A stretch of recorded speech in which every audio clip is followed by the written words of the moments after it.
오늘 우리에게 주시는 하나님의 귀한 말씀은 야고보서 5장 13절에서 18절까지의 말씀입니다. 야고보서 5장 13절에서 18절까지의 말씀, 우리 한 절씩 돌아가면서 교독하도록 하겠습니다. 너희 중에 고난당하는 자가 있느냐? 그는 기도할 것이요. 즐거워하는 자가 있느냐? 그는 찬송할지니라. 너희 중에 병든 자가 있느냐? 그는 교회의 장로들을 청할 것이요. 그들은 주의 이름으로 기도를 받으며 그를 위하여 기도할지니라. 믿음의 기도는 병든 자를 구원하리니 주께서 그를 일으키시리라.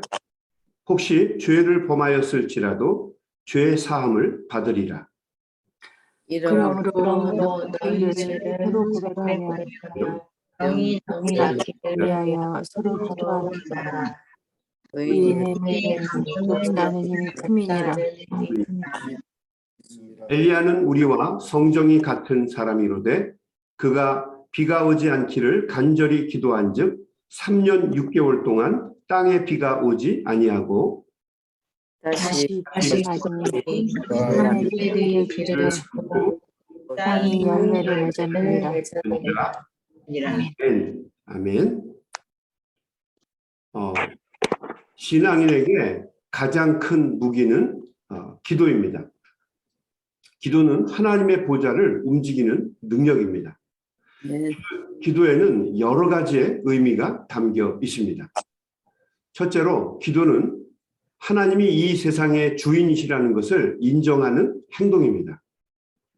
기도는 하나님의 주권을 인정하는 행위입니다. 다른 말로 이야기하면 내가 내 인생의 주인이 아니라는 것을 인정하는 것이 기도입니다. 교만한 사람, 자신만만한 사람, 자기 힘으로 모든 것을 할 수 있다고 생각하는 사람은 절대로 기도하지 않습니다. 시간 낭비라고 생각하기 때문이죠. 자기 힘으로 문제를 해결하려고 할 것입니다. 하나님이 주권을 쥐고 계시다는 것을 의식적으로든 또는 무의식적으로든 인정하는 사람만이 기도할 수 있습니다. 기도하지 않는 것은 하나님의 주권을 인정하지 않는 것입니다. 둘째로 기도는 하나님과 교제하는, 커뮤니케이션하는 가장 분명한 방법입니다. 기도는 하나님과 교제하는, 커뮤니케이션하는 가장 분명한 방법입니다. 하나님은 속마음을 감찰하시는 분입니다. 아마 다 아실 거예요. 그래서 우리의 마음과 삶을 이미 다 감찰하고 아십니다. 그러나 우리가 하나님께 기도하는 것과 하나님이 우리의 사정을 아시는 것은 별개의 문제입니다. 하나님은 모든 것을 다 아시지만 그 하나님을 내 인생에 개입시키는 것은 나의 의지와 결단입니다. 그래서 우리 인간에게는 free will, 자유의지가 주어져 있는 것입니다. 요한계시록 3장 20절에 보면 이렇게 기록이 되어 있습니다. 볼지어다 내가 문 밖에 서서 두드리노니 누구든지 내 음성을 듣고 문을 열면 내가 그에게로 들어가 그와 더불어 먹고 그는 나와 더불어 먹으리라. 문을 열어야 한다는 거죠. 하나님을 초청하고 하나님께 도우심과 은혜를 간구해야 한다는 것입니다. 그것이 바로 기도입니다. 내가 의지적으로 하나님을 내 인생에 개입시키는 것, 하나님과 커뮤니케이션하는 것, 그것이 바로 기도입니다. 요한복음 15장 4절은 우리에게 이렇게 말합니다. 내 안에 거하라. 나도 너희 안에 거하리라. 가지가 포도나무에 붙어있지 아니하면 스스로 열매를 맺을 수 없음같이 너희도 내 안에 있지 아니하면 그러하리라. 주님은 우리가 의지적으로 주님을 우리의 삶 속에 영접하고 우리의 주로 인정할 때만 우리 안에서 역사하십니다. 기도는 우리 주님이 내 인생 속에서 열매 맺게 할 수 있도록 내가 주님과 붙어있는 방법입니다. 다른 말로 이야기하면 우리가 구하고 찾고 두드리면서 주님을 우리의 삶 속에 나의 문제 속에 개입시킬 때 우리 안에서 주님은 역사하신다는 이야기입니다. 기도는 바로 주님과의 교제입니다. 주님을 내 삶 속에 받아들이는 행위, 그것이 바로 기도입니다. 자, 세 번째로 기도는 연약하고 무기력한 인생이 강하고 능력 있게 사는 유일한 방법입니다. 기도는 연약한 어린아이가 강한 어른인 아버지의 손을 잡는 행위와 같습니다. 아버지의 손을 꽉 잡으면 빨리 뛰어도 결코 넘어지지 않습니다. 아버지가 붙잡아 주시기 때문이죠. 아이를 길러보신 분들은 다 알 것입니다. 조그만 놈이 엄마 아빠의 양손을 붙잡고 흔들면서 지나갑니다. 이렇게 막 양손을 잡고 막 흔들면서 가요.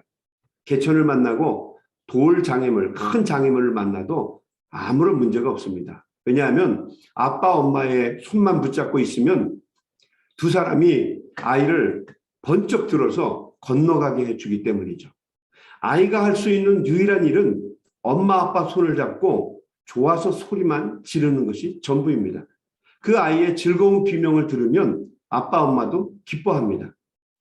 아이는 약하지만 그 아이를 붙잡고 있는 엄마 아빠의 손은 강합니다. 기도는 바로 그런 것입니다. 기도하면 하나님이 개입하시고 도와주십니다. 그러므로 기도는 하나님의 보좌를 움직이는 방법이 맞고 천군 천사를 동원하는 능력도 맞습니다. 우리의 힘으로는 불가능한 것을 가능하게 만드는 힘, 그것이 바로 기도입니다.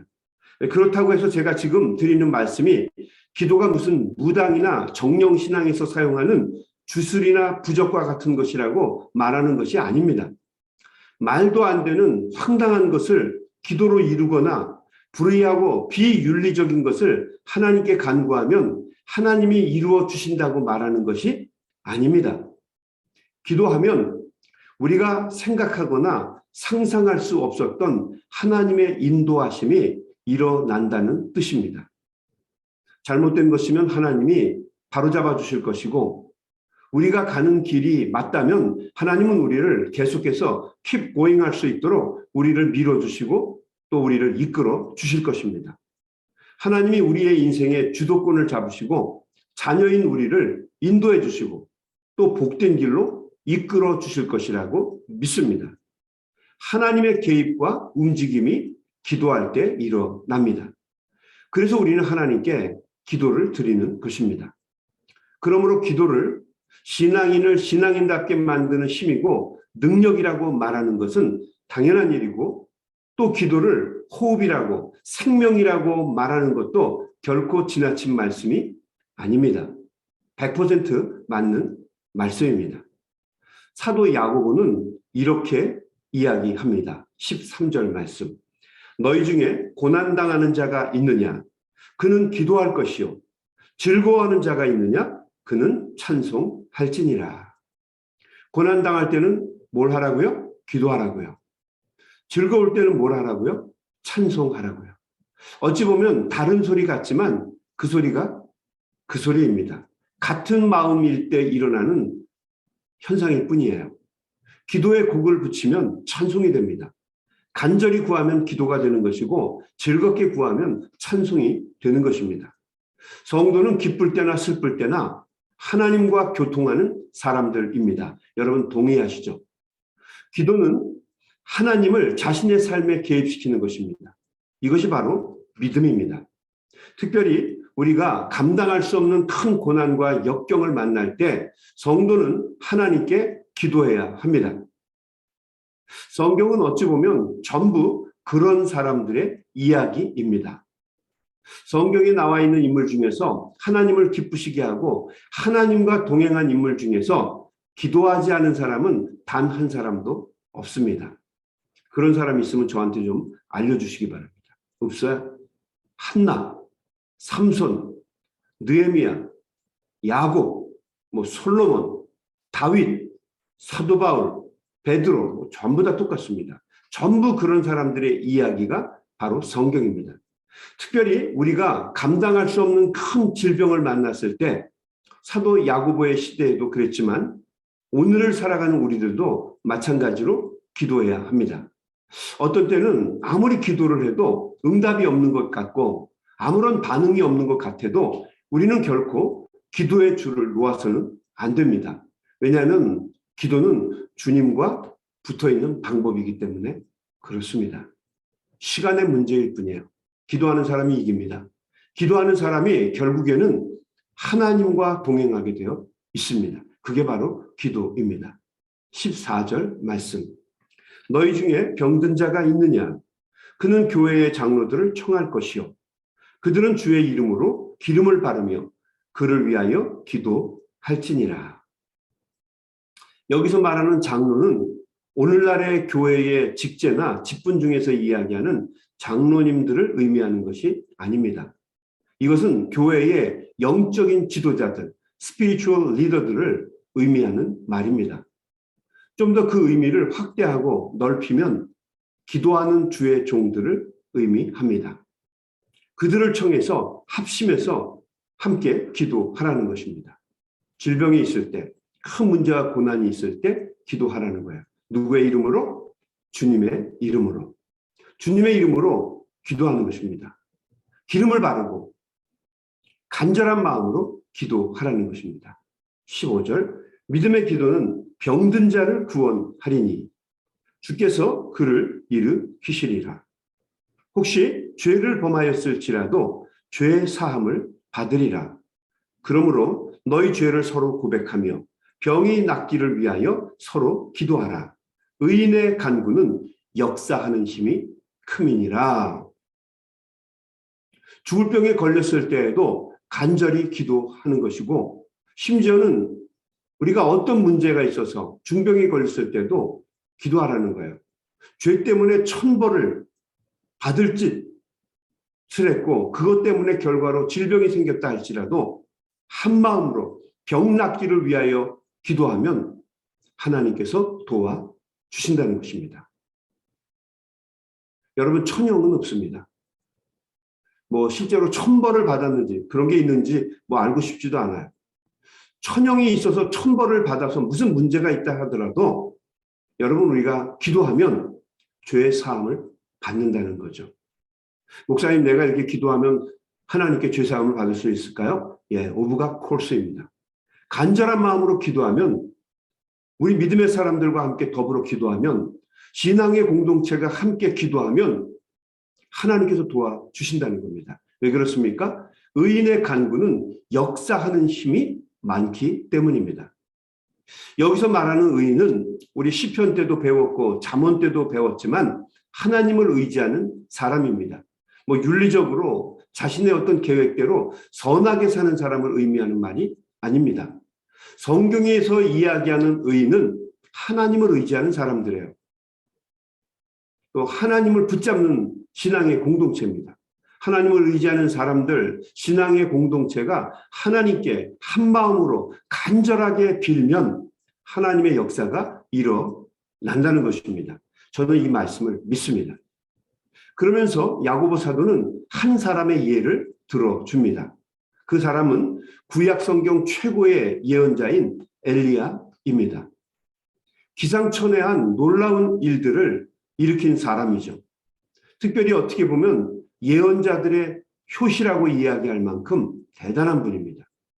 나중에 예수님께서 그 변화산, 높은 산에 올라가셔서 만나게 된 사람이기도 하죠. 변화산의 사건이라고 우리가 얘기하죠. 엘리야는 예언을 상징하고 대표하는 인물입니다. 메시아가 오시기 전에 반드시 먼저 와서 길라잡이로 온 세상을 주님께로 인도할 사람이라고 믿었던 사람이기도 합니다. 죽음도 넘어뜨리지 못한 인물이라고 성경은 기록하고 있죠.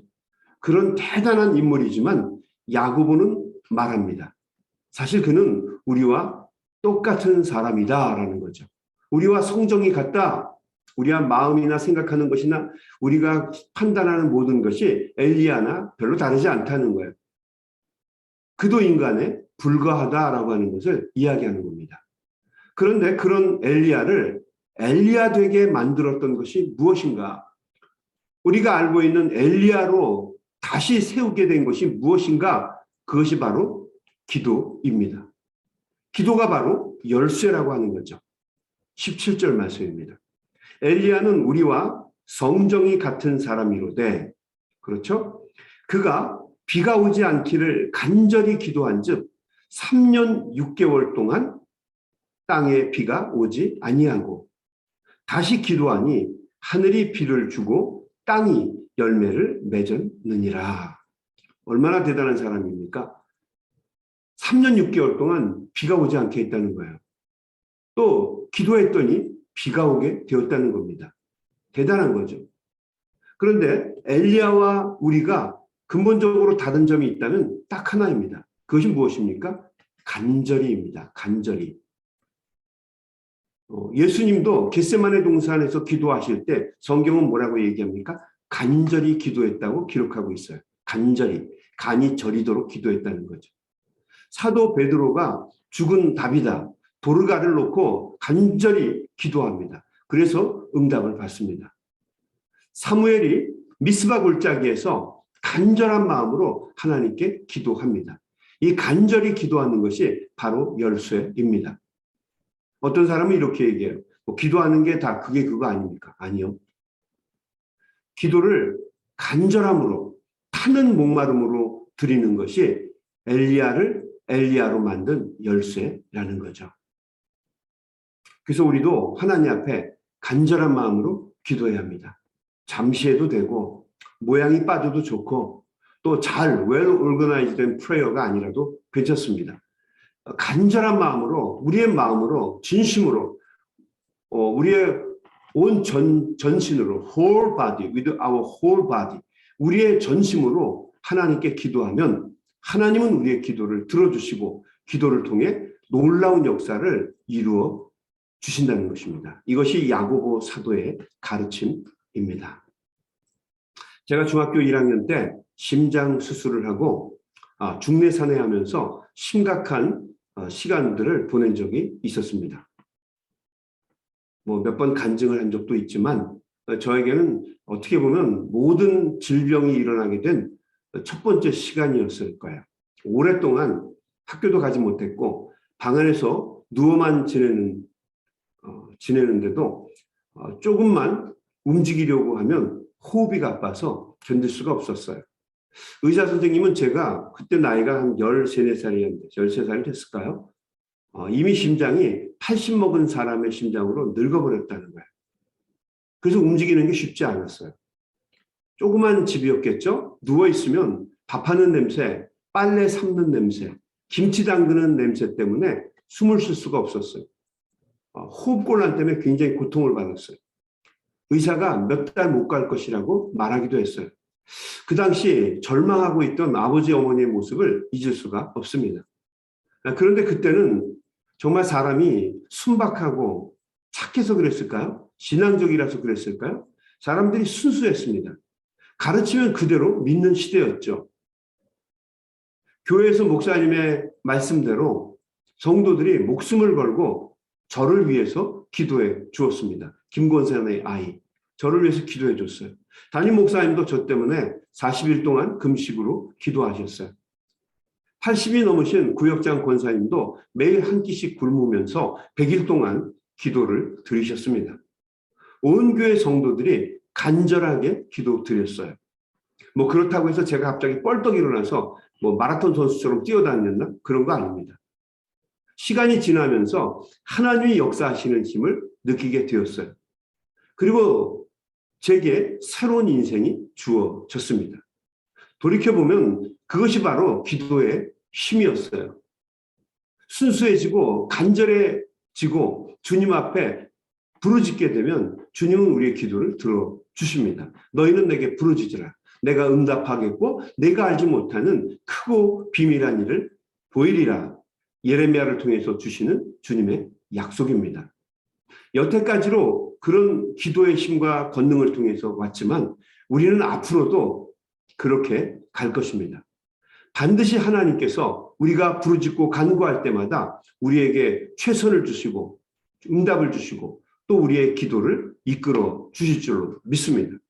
오늘도 이 아침에 주님께 간절한 마음으로 부르짖고 기도하는 우리 사랑하는 종들의 기도를 우리 주님께서 들어주시고 한 소리도 땅에 떨어지지 아니하고 이루어지는 놀라운 역사가 있게 해주실 줄로 믿습니다. 오늘도 이 아침에 함께 기도하면서 세상으로 승리하며 나가시는 우리 소명의 가족들이 다 되시기를 주님의 이름으로 간절히 축원합니다. 아멘. 우리 한번 같이 기도하겠습니다. 하나님 감사합니다. 오늘도 이사야서, 오늘도 야고보서 5장의 말씀을 통해서 13절부터 18절의 말씀을 통해서 큰 깨달음과 은혜를 갖습니다. 기도는 우리 성도들의 힘이고 능력입니다. 기도할 때 하나님이 우리 인생에 개입하시고 우리의 삶을 붙잡아 주시고 인도해 주십니다.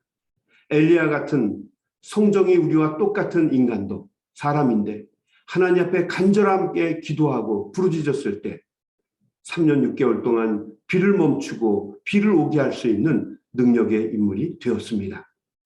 우리가 하나님께 부르짖고 간절한 마음으로 간구하면 어제나 오늘이나 동일하신 신실하신 주님께서는 우리의 기도를 들어주시고 우리에게 힘과 능력을 주실 줄로 믿습니다.